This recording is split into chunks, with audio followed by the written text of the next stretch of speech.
In today's tax news, the state of Maryland has upheld a state tax that seeks to impose fees for digital-based advertising. So this obviously is a massive issue because there's a lot of digital advertising that goes on. Maryland would like a piece of that money because yay money, but there is some federal law that seems to potentially be in conflict with this. But the state Supreme Court seems to think that, this is totally fine. So let's learn a little bit more about this Maryland tax and what's happening in relation to that. Maryland's highest court has overturned a lower court ruling involving a controversial internet tax. The order issued by the Supreme Court of Maryland, which incidentally recently changed its name to the Supreme Court of Maryland.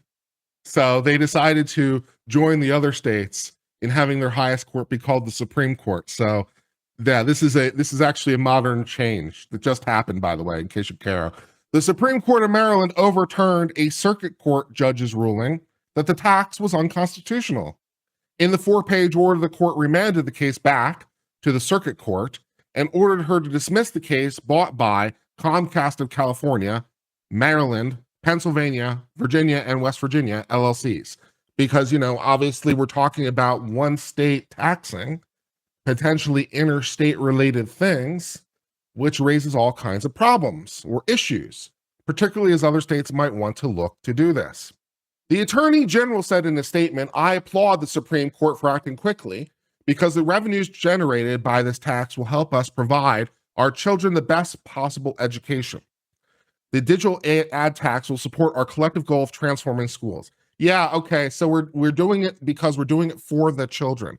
That's why we're doing the ad tax, for the children. I remember a lot of states said the exact same thing when it came to lottery money. Hey, lottery money. We like lottery money because we'll use it to pay for the children, which they did. They just didn't also give the money they were already getting because money's fungible, right? So let's say that they were already spending like $500 million on education. This number is completely made up, by the way. I'm just doing it for the purpose of illustrating the point, okay?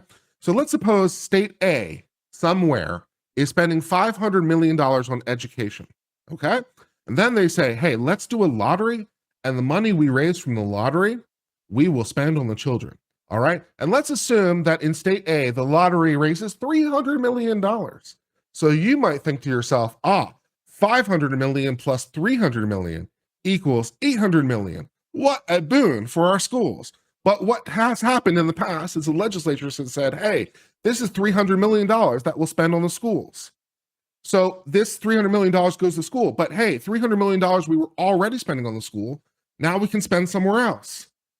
So it's still $500 million. It's exactly the same amount of money. Yeah, the $300 million went to the schools. It's just not in excess of what already happened. So sure, we're saying that we're doing it for the schools. And we might do it towards the school, but money's fungible. So it probably won't change the amount of money we spend on the schools. I've seen this play before. I know how it ends. The Attorney General continues to write, it will help level the playing field so that underserved communities will have access to quality educational opportunities.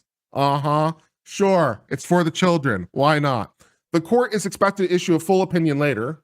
So they just issued a four-pager saying no, and more details to follow. On Tuesday night, the order said the circuit court lacked jurisdiction because the people failed to exhaust administrative remedies. So that is a feature of federal law. And as to states, of course, it depends. So in federal law, you do have to exhaust administrative remedies before you can go to court, but not necessarily in state law. But apparently in Maryland, you do. So they'd like you to exhaust your administrative remedies first. And apparently they didn't do that. So, go back and try again, I guess. So they booted it on a technicality rather than on the merits. So we'll see how that goes. The law, which would be the first of its kind, was passed in 2020 and would impose a tiered tax. Companies that report $100 million of gross revenue globally, and that's where things get a little bit tricky, right? Because now suddenly we're looking outside the state of Maryland. We're looking at what you're doing everywhere. And so, okay, now Maryland is looking a little bit outside its boundaries. Companies that report more than $100 million of gross global revenue would be subject to a 2.5% tax. Tax rates max out at 10% for companies reporting more than $15 billion in global revenue. So there is a tiered system. The tax would apply to, of course, large companies like Google, Facebook, Amazon. News organizations would be excluded from the law. And then I guess we get into a question about what is a news organization, which would be available to be defined in the first instance by the state. But then again, you might have an equal protection problem, as well as a First Amendment problem, depending on how you define that. So all kinds of fun. Legislative analysis projected that Maryland might raise as much as $250 million in tax revenue from this scheme. The governor had vetoed the bill, but the General Assembly overrode the veto because they really like the taxes. This, of course, would set off both state and federal challenges. You would think so, yes. And while the battle rages on, the state has collected about $107 million in payments so far. So if Maryland loses someday, they're going to have to write some big-ass checks. The comptroller has also issued refunds of $14 million for taxpayers who wanted their money back. So it's, do you want to give us money or not at this point, I suppose? In the county case, the plaintiffs argued the law violated the First Amendment, which, to the extent that you are defining news organizations in a way that, yeah, there might be a First Amendment issue, as well as the Federal Internet Tax Freedom Act, which is perhaps a little bit more on point. There is a federal law called the Internet Tax Freedom Act, which, as the name sort of implies, attempts to prevent states and localities from imposing taxes on internet-based things, which, of course, it would be Congress's ability to do that because this would be interstate commerce, right? The internet is very interstate commerce. So it's like, hey, taxes, you can't pose taxes on the internet. And now Maryland is trying to impose taxes on the internet. So we'd have to get into the fine points about the Federal Internet Tax Freedom Act as it relates to this, but there is definitely a federal issue there as well. The last October, a judge had granted summary judgment in favor of the plaintiffs, but not so much now.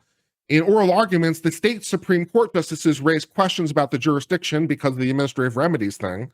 Attorneys representing the state argued the plaintiffs failed to seek all their administrative remedies. Claim in a federal case challenging the tax were dismissed for lack of jurisdiction and pending decision in state court. So the federal government deferred to states, which often happens in these kinds of situations.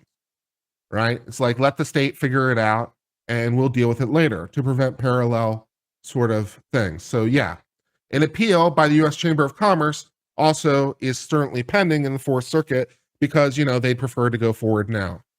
So this will be an issue of what we call abstention doctrine on the federal level, federal abstention. So the federal government might have jurisdiction, but while state proceedings are underway, there are many doctrines where the federal government will say, let the states figure it out. And, you know, if they get it wrong, we'll deal with it on the back end. So this idea of abstention. So they've gone to the Fourth Circuit to figure out whether or not, you know, that's the thing. And that's where we're going.